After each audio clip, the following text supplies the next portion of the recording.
Super Nova. le toast. Aujourd'hui, je porte un toast au dîner clandestin. Pour les fans de Jordan Bardella, calmez-vous, ce n'est pas un dîner entre sans-papiers. Je parle des soirées parisiennes luxueuses avec, semble-t-il, la participation de quelques ministres sans distanciation ni respect des mesures. Alors, je ne sais pas pourquoi il rajoute cette dernière phrase. Si tu es dans la magouille clandestine, ça m'étonnerait que tu sois à cheval sur les gestes barrières. C'est comme ceux qui font de la fraude fiscale, c'est pas pour investir dans le commerce équitable. Alors, c'est M6 qui a révélé cette information. M6, ils n'ont pas eu les droits du foot, ils ont tout misé sur la bouffe. Toutes leurs émissions se passent autour d'une table. Après dîner presque parfait, maintenant enquête sur un dîner presque masqué. Je ne sais pas combien de prime ils ont fait autour de repas, noter des repas de mariage. Leur stratégie est très simple. Dès qu'il y a un menu, ils envoient leur caméra.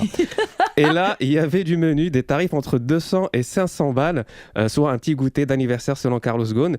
Alors, l'organisateur de ces dîners, c'est Pierre-Jean Chalençon, qui en verlan donne Jean-Luc Mélenchon, comme ça on arrive à le situer financièrement. C'est le Michel Polnareff de la brocante. Et avec tout l'oseille qu'il a, il proposait que des sommes de crevards dans Affaires conclues sur France 2. Alors, j'ai regardé cette émission, t'as un mec qui vient du fin fond de la Bretagne avec une friteuse de Louis XVI en cuivre, et il repart avec 50 €.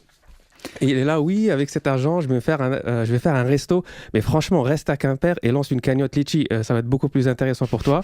Alors, quand il a vu que l'affaire a pris de l'ampleur, Pierre-Jean a fait une interview en mode victime, un peu comme il avait fait il y a quelques temps sur une autre affaire où il a dit « Alors, je ne suis pas antisémite, j'ai une mezouza. » Là, il a sorti « C'était une blague, j'ai pas de couscoussière. » Alors, niveau excuse, on est à 8 sur 10 sur l'échelle de Jawad. On n'est pas loin du « je voulais juste dépanner », tu vois. Mais déjà, je comprends pas cette nouvelle tendance d'aller sur C8 après chaque bourde. Qu'est-ce qu'ils ont tous c'est plus TPMP, c'est faites entrer l'accusé. Ils viennent se confesser chez Hanouna. La vraie question, c'est de savoir s'il y avait des ministres à la soirée ou pas. Alors bien sûr, ils ont tous nié. Mais franchement, il y a certaines réponses, tu sens un peu le mytho. Bruno Le Maire, par exemple, il a dit « Je serais curieux de savoir si ce monsieur peut nous citer les noms. » Phrase typique du mec qui a signé avec un faux nom. Tu sais, on connaît tous cette technique. Alors, au final, même si l'enquête retrouve les participants, ils risquent juste de payer une amende de 135 €. Ah bon mais pour quelqu'un qui se tape un plat à un demi-KE, 135 €, c'est quoi? C'est le prix d'un supplément avocat. Tu sais, pour un intermittent, oui, ça fait mal parce que c'est presque l'équivalent de 13 cachets. Mais pour eux, tu sais, ça fait rien. Moi, je propose de réajuster les punitions. Pour les riches, 135 € plus l'ASF, l'amende sur la fortune. Et voilà, selon ta fortune. Et pour les politiques, 135 € plus 135 voix en moins aux prochaines élections. Comme la Formule 1, ils partent avec une pénalité. Oui. Et comme ça, on verra s'ils ils auront toujours l'envie d'aller prendre du caviar.